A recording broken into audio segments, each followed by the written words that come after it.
우리가 신앙생활 그러면 교회 생활로 생각할 수 있는 모습이 있습니다.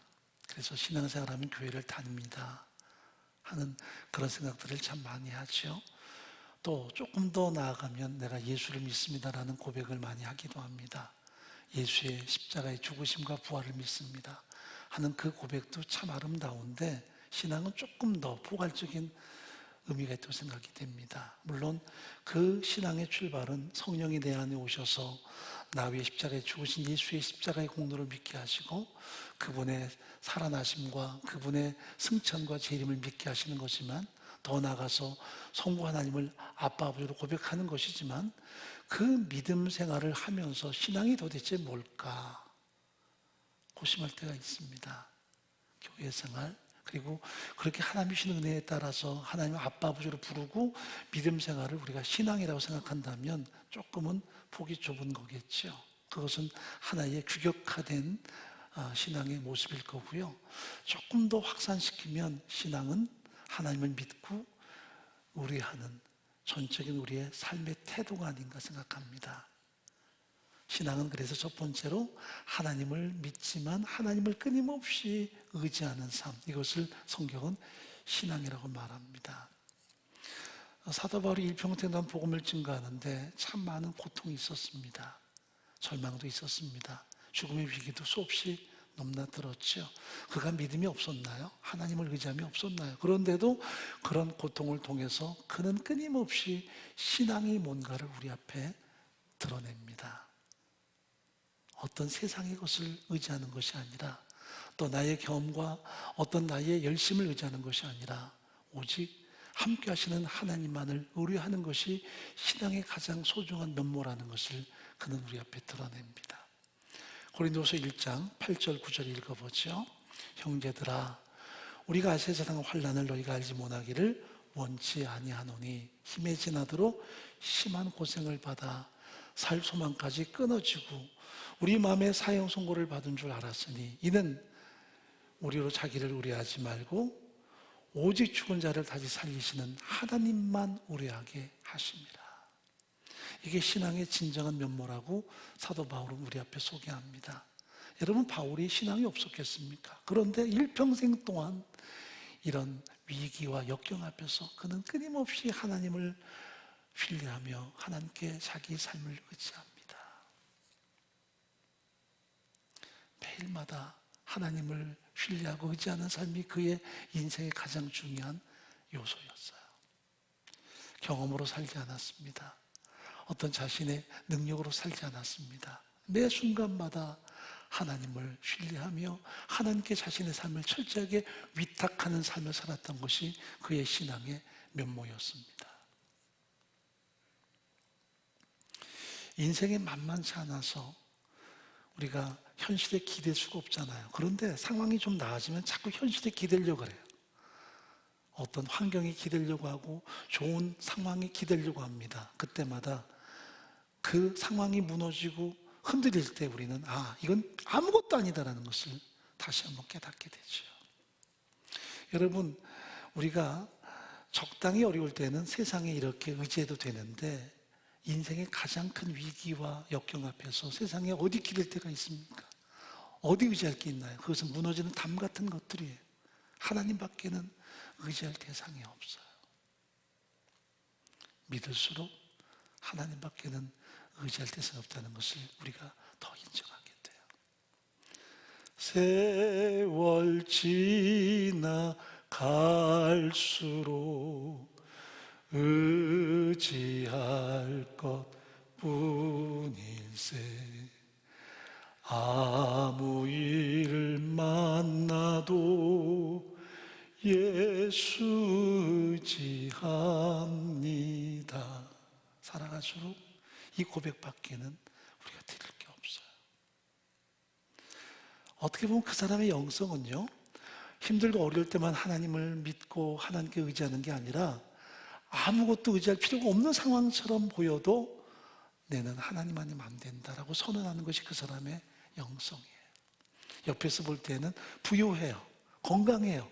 그만큼 다양한 성공의 삶을 사는데도 여전히 이건 아무것도 아닙니다. 나는 하나님만을 의지합니다. 이게 그 사람의 영성이에요.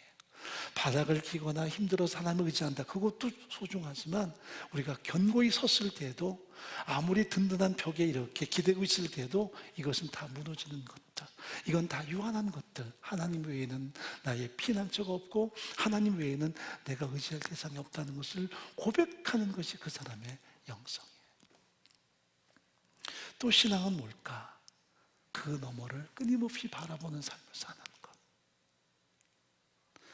신앙은 하나님을 믿고 하나님께 내 모든 삶을 의지하는 것이고, 또 한 가지는 현실 너머를 끊임없이 바라보는 것. 하나님의 관점으로 하나님에 의해서 바라보는 것을 성경은 신앙이라고 말합니다. 히브리서 11장 1절 한번 읽어볼까요? 믿음은 바라는 것들의 실상이요 보지 못하는 것들의 증거니 선진들이 이로써 증거를 얻었느니라. 그 너머를 바라보는 것입니다.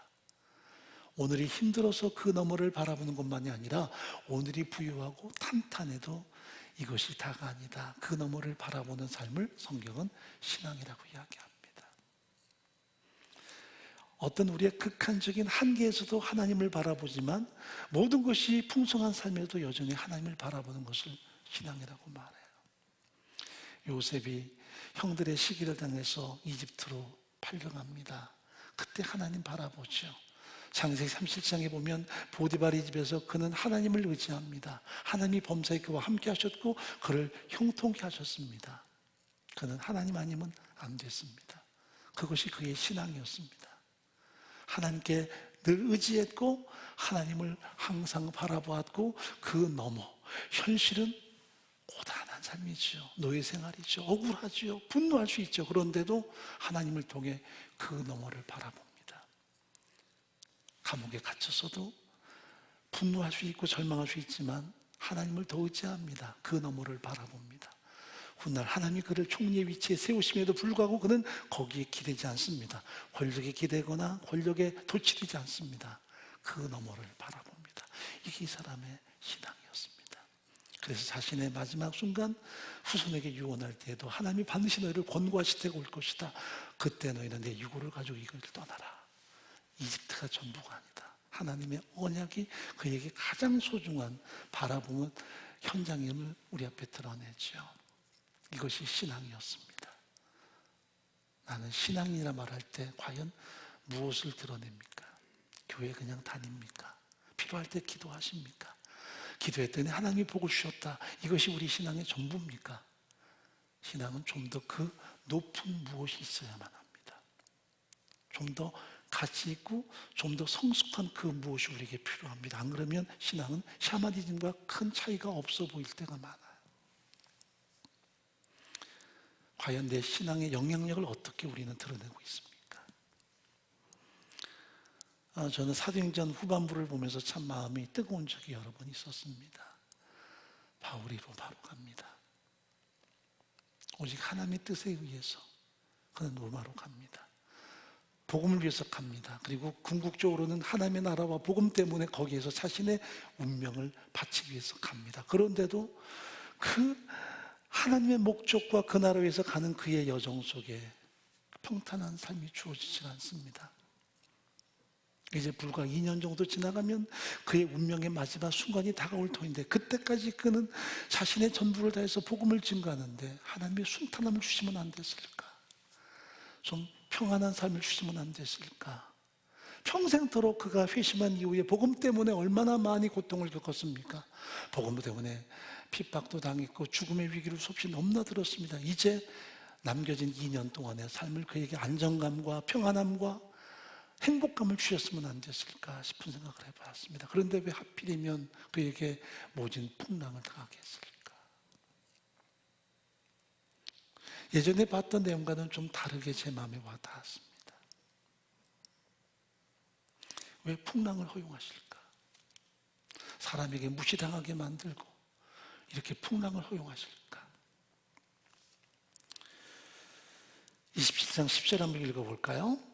여러 날이 걸려 금식하는 절기가 이미 지났으므로 행선하기가 위태한지라 바울이 저희를 권하여 말하되 여러분이여 내가 보니 이번 행선이 하물과 배만 아니라 우리 생명에도 타격과 많은 손해가 있으리라 하되 백부장이 선장과 선주의 말을 바울의 말보다 더 믿더라.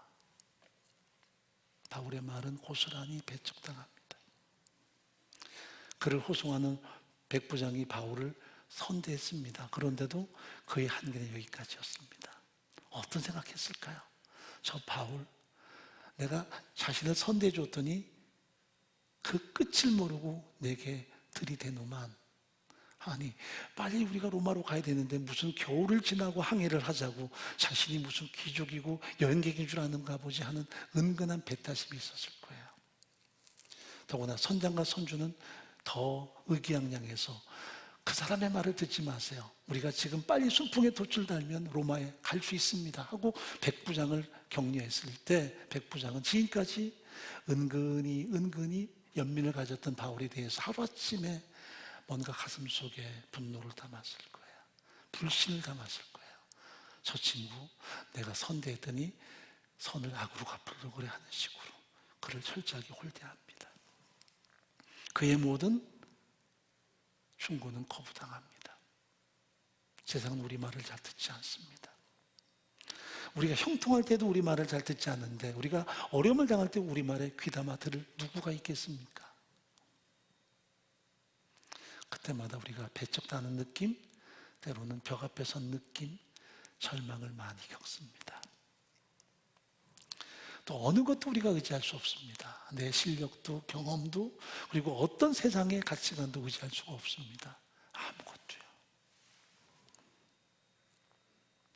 나는 무엇을 의지합니까? 무엇을 신뢰합니까? 무엇을 자랑합니까? 무엇을 앞세웁니까? 때마침 순풍도 불어옵니다. 13절 읽어보죠. 남풍이 순하게 불매 저희가 득이한 줄 알고 닻을 감아 그레데 해변을 가까이 하고 행선하더니, 설상가상으로 그들이 위너입니다. 봐라, 우리 말이 맞지? 저 바울, 저 친구 겨울을 지나고 가자고 하더니 저건 다 자기 욕망이었어. 하루아침에 바울의 충고는 왜곡돼 버리고요, 사람들에게 배척당하고 맙니다. 어떤 결정적인 때까지는 우리가 철저하게 배척당할 수 있습니다. 왜곡당할 수 있습니다. 그러나 우리가 끊임없이 하나님께 내 삶을 위탁하며 하나님을 바라보고 그 너머를 소망할 때 하나님께서 우리에게 주시는 위대한 반전과 회복 역사가 있다는 것을 성경은 분명히 말씀하세요. 18절 말씀 읽어보죠. 우리가 풍랑으로 심히 쓰다가 이튿날 사공들이 짐을 바다에 풀어버리고 사흘째 되는 날에 배의 기구를 저희 손으로 버리니라. 여러 날 동안 해와 별이 보이지 아니하고 큰 풍랑이 그대로 있더니 구원의 여망이 다 없어졌더라. 유라굴로라고 하는 거대한 태풍이 몰려와서 그들이 무려 14일 동안이나 죽음의 위기 속에서 이리 휘둘리고 저리 휘둘리는 그런 현실에 빠지게 돼요. 다 죽게 되었다. 절망합니다. 희망이 사라졌습니다. 뱃사람들조차도 모든 화물을 다 버리고 배 기구를 다 버려서 이제는 여망이 끊어진 상황이 돼버리고 말았습니다. 폭풍 때문에 그들은 조난을 당할 상황입니다. 왜 하나님께서 바울 때문에라도 순풍을 주시지 않을까? 우리는 이렇게 생각합니다. 기도하는 한 사람 때문에 하나님이 순풍을 주실 것이다. 기도하는 한 사람 때문에 하나님께서 평안을 주실 것이다. 적어도 내가 이 가정에서 기도하는 한, 내가 우리 교회에서 기도하는 한, 우리 민족에서 기도하는 한 하나님은 우리에게 순풍을 주실 것이다. 그런데 정반대로 역풍이 다가왔습니다. 그때 우리는 굉장히 마음속에 곤혹감을 느낍니다. 의구심을 갖습니다. 내가 기도했는데 왜 풍랑이 올까? 왜 우리 가정에 풍랑이 오며 내 인생에 풍랑이 오며 우리 교회에 혹은 이 민족 가운데 풍랑이 올까? 대부분 거기까지가 우리 한계일 때가 많습니다. 기도하면 하나님께서 풍랑을 오지 않게 막아주시고 지나가게 하시고 우리를 아무렇지도 않게 보호하실 것이다. 그게 우리의 기도의 한계라면 그것은 미신과 크게 다를 바가 없습니다. 많은 사람이 그렇게 빕니다. 왜 빌어요? 액땜하도록. 그래서 어떤 흉악한 것이 지나가고 내게 오지 않도록 하기 위해서 그렇게 많이 빕니다. 그것이 전부라면 우리의 신앙은 그 수준을 못 넘어갑니다. 바울에게 풍파가 왔습니다. 만약 풍파가 안 오고 계속 순풍에 그들이 돛을 달고 항해를 했더라면 바울의 모든 권고나 바울의 존재감은 그야말로 사라져 버렸을 거예요. 사람들은 바울 저 친구 말이야 겨울을 지나고 가자 그랬어. 그런데 지금 순풍에 숲불잖아.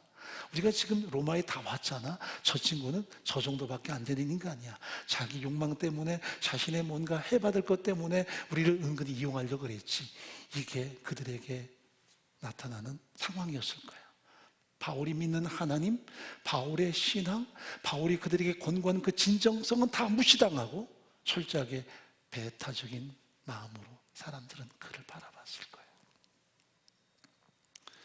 역설적으로 풍랑이 오지 않았으면 과연 바울이 바울로서의 역량을 드러낼 수 있었을까? 바울이 함께 하시는 하나님의 임재와 하나님의 살아계시는 역사와 하나님의 권능을 선포할 수 있었을까? 풍랑이 있었기 때문에 가능한 사실이었죠. 성경을 읽어서 가만히 보면 한 가지 해법을 느낍니다. 풍랑이 없었으면 좋을 뻔했겠지만 그러나 풍랑이 왔다면 기왕에 하나님이 주시는 뭔가 선하신 계획이 있지 않는가 하는 거예요. 그것도 기도하는 사람에게 주시는 하나님의 놀라운 비밀이었습니다. 한 사람의 기도 때문에 풍랑을 지나가기도 하시겠지만 한 사람의 기도 때문에 풍랑을 허용하기도 하세요. 왜? 궁극적으로는 우리가 무엇을 의지하고 사는가? 무엇을 바라보고 사는가? 나의 배후에 누가 함께 하는가? 내가 궁극적으로 신뢰하는 대상이 누군가를 드러내는 현장으로 하나님이 때로는 선용하신다는 사실입니다.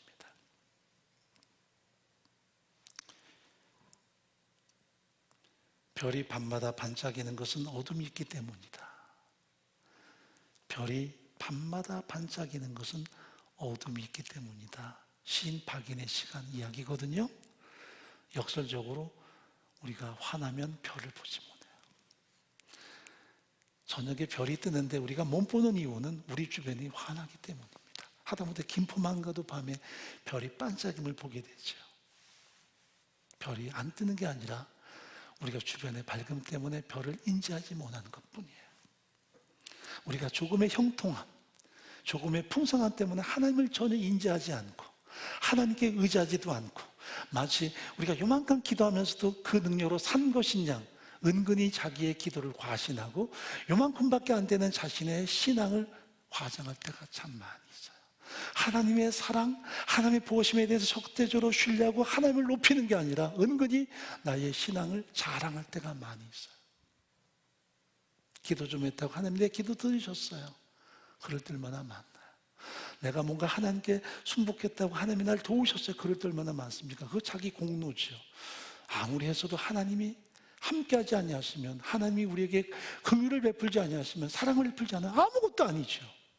사랑 때문에. 근데 우리 그 사랑을 바라보지 않고 은근히 공로를 세우죠.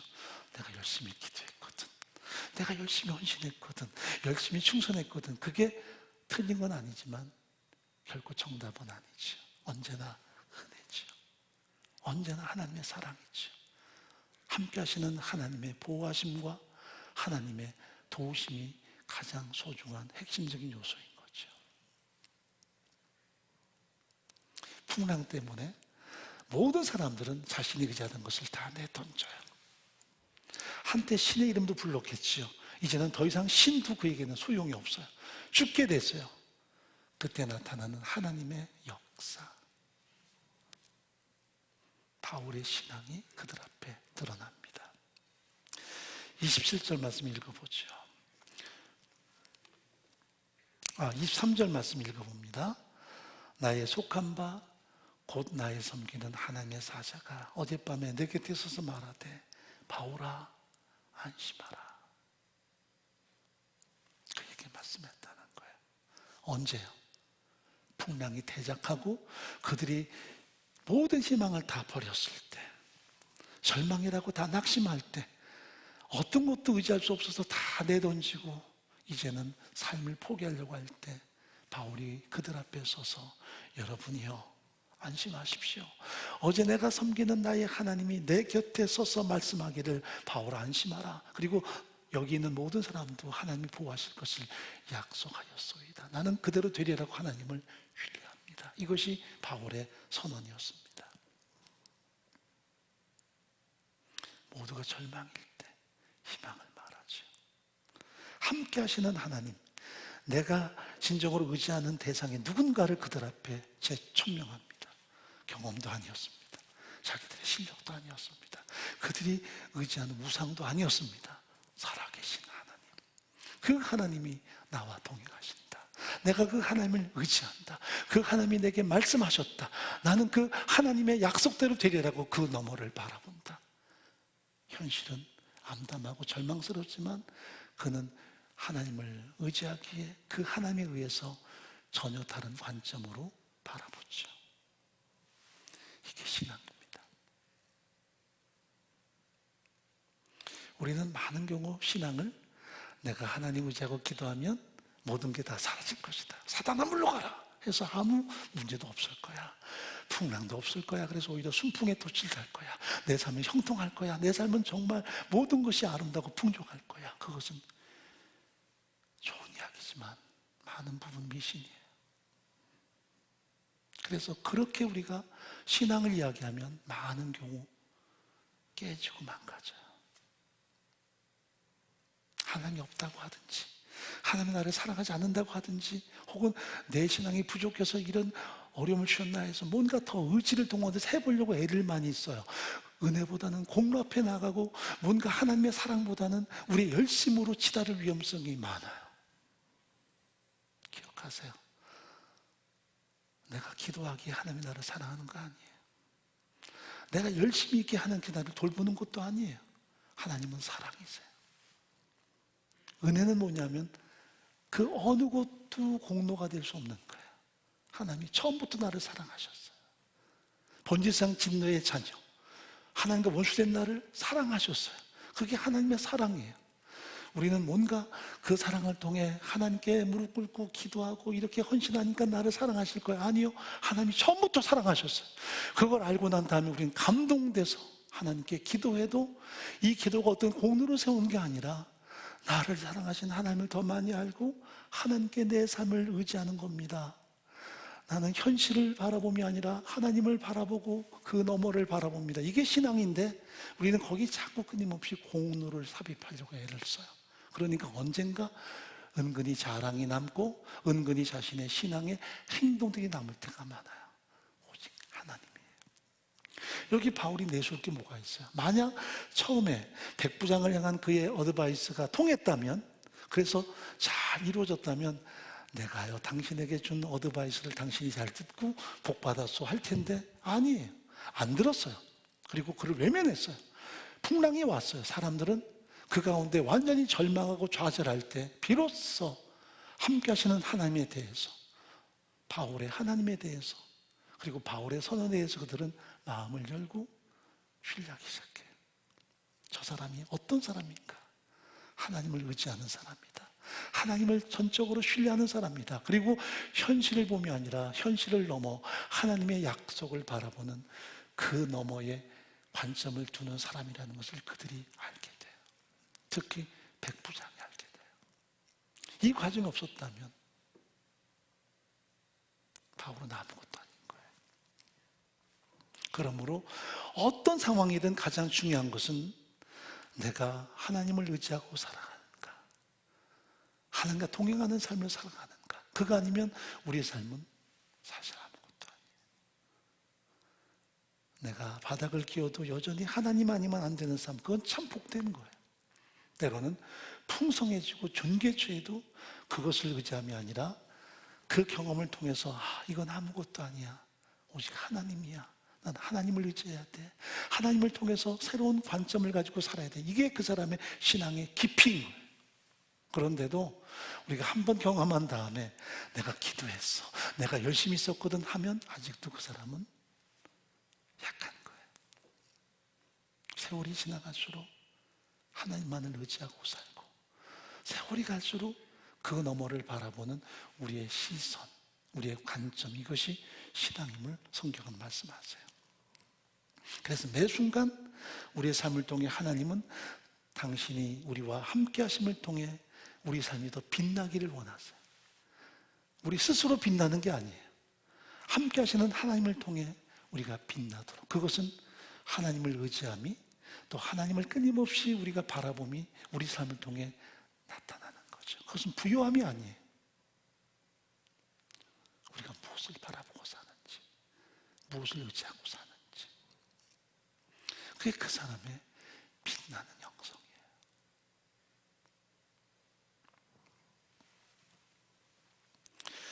시편 16편 8절 한번 읽어볼까요? 내가 여호와를 항상 내 앞에 모심이여 그가 내 우편에 계심으로 내가 요동치 아니하리로다. 다윗의 고백이에요. 여호와를 항상 내 앞에 모심이여. 그래서 요동치 않아요. 환난과 수많은 핍박이 와도 요동치 않아요. 언제나 함께 하시는 하나님을 인해서 그는 살아가기 때문이죠. 바오라 두려워 말라. 네가 가이사 앞에 서야겠고 또 하나님께서 너와 행선한 자를 다 내게 주셨다 하셨으니 그러므로 여러분이요 안심하라. 나는 내게 말씀하신 그대로 되리라고 하나님을 믿노라. 한 구절 한 구절이 얼마나 짙고 소중합니까? 내 말이 아니에요. 함께 하시는 하나님을 의지하는 그의 진정한 신앙의 선언이에요. 결국 그들은 생명을 얻죠.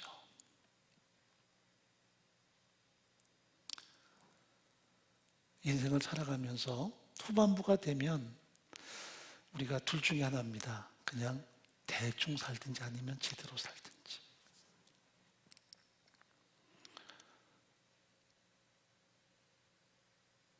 예전에 제가 아는 어떤 분이 아버님이 돌아가셨어요. 그런데 굉장히 많이 힘들어하더라고요. 아버님이 90도 훨씬 넘어 돌아가셨는데 한동안 남자끼리 만나면 마음이 이상하대요. 가만히 들어보니까 젊을 때 부모님이 돌아가시면 애처롭긴 하고 안타깝긴 해도 잘 모르고 살아요. 자기가 살아남아야 되니까, 아이들 키우고 살아야 되니까, 그래서 처절하게 살다 보니까 그걸 잘 모르는데 나이가 좀 먹으면서, 그것도 중년이 넘어서 노년이 돼가면서 어르신이 90세 넘으신 분이 호상이죠, 당연히. 그런데도 갑자기 뭔가 막 조여오는 가슴앓이가 있는 거야. 왜 그럴까요? 내 차례구나. 오롯이 자신의 몫이 남아요, 이제. 젊었을 때는 전혀 나와는 상관없는 것, 아직도 먼 거죠. 오늘을 살고 오늘 그저 씨름하고 사니까요. 그런데 나이가 먹고 이제는 그런 상황이 되니까 갑자기 가슴 속에 몰려오는 압박감이 있는 거예요. 여러분, 우리가 언젠가 홀로 남아요. 이렇게 같이 있어도 사망의 골짜기에서 홀로 남아요. 누군가 잡고 싶어도 우리는 홀로 남아요. 우리가 젊어서 그 경험을 몇 번 해보면 하시라는 게 아니라 기왕에 할 거면 잘했으면 좋겠다 싶은 생각을 해요. 누가 내 손을 붙들까? 누가 진정한 나의 의지가 될까? 누가 나의 소망이 될까? 그 어느 것도 아니에요. 돈도 아니고 명예도 아니고 어떤 세상의 힘도 아니에요. 하나님 이외에는. 같이 대화하면서 느낀 게 뭔 줄 아세요? 우리가 살아갈수록 더 짙어야 되는 거구나. 나이가 먹으면서 더 짙어야 되는구나. 하나님께 대한 우리의 신뢰, 그리고 하나님을 통해 보는 관점, 그 너머를 바라보는 우리의 시선이 있어야 된다는 것을 다시 한번 확인했어요. 나는 무엇에 의지합니까? 무엇을 바라봅니까? 저는 이 본문의 말씀이 새벽 기도에 나누고 난 다음에 참 며칠 동안 제 마음에서 너무 짙게 와닿았어요. 내가 무엇을 바라보고 사는가? 무엇을 의지하고 사는가? 세월 갈수록 무엇에 의지하는가? 신앙은 하나님을 의지함. 끊임없이 하나님을 의지함. 신뢰하기에 우리의 모든 삶을 그분에게 위탁함. 세상 모든 것 다 흔들리고 무너지지만 하나님께 의지하는 우리의 신앙 자체는 절대 무너지지 않아요. 그분이 우리의 진정한 피난처가 되시니까요. 그분은 우리의 끊임없는 후원자가 되실 테니까요. 돈도 무너져요. 권력도 무너져요. 사람도 무너져요. 다 무너져요. 건강도 사라져요. 기대분들 흔들리는 벽 같은 거예요. 하나님만이 영원하세요. 하나님을 의지하고, 그리고 하나님을 통해서 그 너머를 바라보고, 현실에 힘들고 어려울 때는 하나님을 의지하기에 그 너머 하나님께서 주시는 위대한 반전을 꿈꾸고 영광의 나라를 바라보고, 그리고 하나님이 함께 하셔서 오늘 복되고 행복하다면 여기에 안주하는 게 아니라 여전히 우리는 그 너머를 바라보고 기도로 살고 하나님을 통해 사는 그것이 신앙이 아닌가 하는 것입니다. 바울이 우리에게 보이는 하나의 소중한 삶의 면모인 거죠.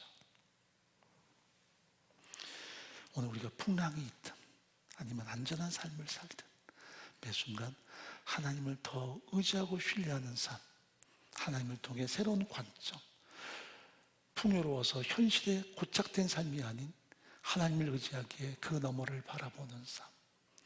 오늘 내가 고통스러워 힘든 현실에 있을 때에도 그것 때문에 절망함이 아니라 하나님을 의지하기에 그 너머 하나님의 역사와 회복과 승리를 바라보는 삶, 이것이 신앙임을 다시 한번 확인하고 믿음 안에 더 견고히 서는 우리의 전 삶이기를 간절히 바랍니다.